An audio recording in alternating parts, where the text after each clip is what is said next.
देश में 87% लोगों को उनका डेटा लीक होने का डर है और इन लोगों का मानना है कि उनके निजी डेटा का कुछ हिस्सा पहले से ही सार्वजनिक डोमेन या उन डेटाबेस में है जो पहले हैक हो चुके हैं। लोकल सर्कल्स की एक हालिया सर्वे में ये बात सामने आई है। साल 2022 में भी एक ऐसा सर्वे किया गया था, तब निजी डेटा लीक की पुष्टि करने वाले लोगों का आंकड़ा 72% था, जो 15% बढ़कर अब 87% हो गया है।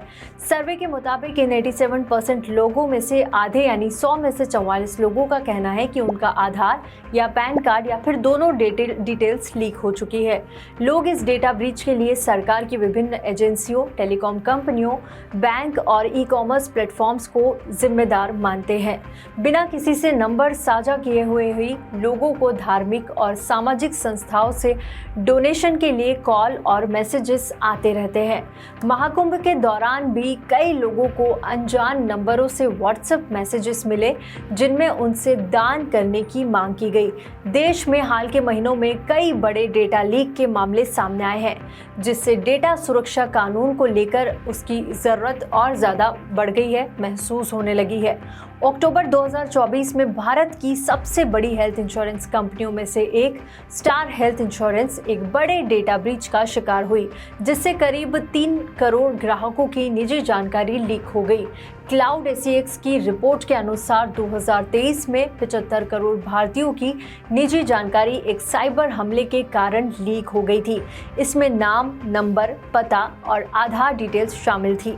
साइबर क्रिमिनल साइबोडेविल और यूनिट 8200 इस डेटा को डार्क वेब पर बेच रहे हैं। कुल मिलाकर करीब 1.8 टेराबाइट डेटा लीक हुआ था, जिससे देश की 85% आबादी प्रभावित हुई थी। लोगों का मानना है कि टेलीकॉम कंपनियां, बैंक और ई-कॉमर्स प्लेटफॉर्म्स उनकी निजी जानकारी मांगते हैं, लेकिन उनकी सुरक्षा के लिए पर्याप्त कदम नहीं उठाते। इलेक्ट्रॉनिक्स और सूचना प्रौद्योगिकी मंत्रालय यानी MEITY ने इस समस्या का समाधान निकालने के लिए डिजिटल पर्सनल डेटा प्रोटेक्शन कानून के लिए ड्राफ्ट अब तैयार कर लिया है। सरकार ने इन नियमों को जनता के सुझावों के लिए माई गवर्नमेंट पोर्टल पर प्रकाशित भी किया है और 5 मार्च तक जनता से प्रतिक्रियाएं इस पर मांगी है।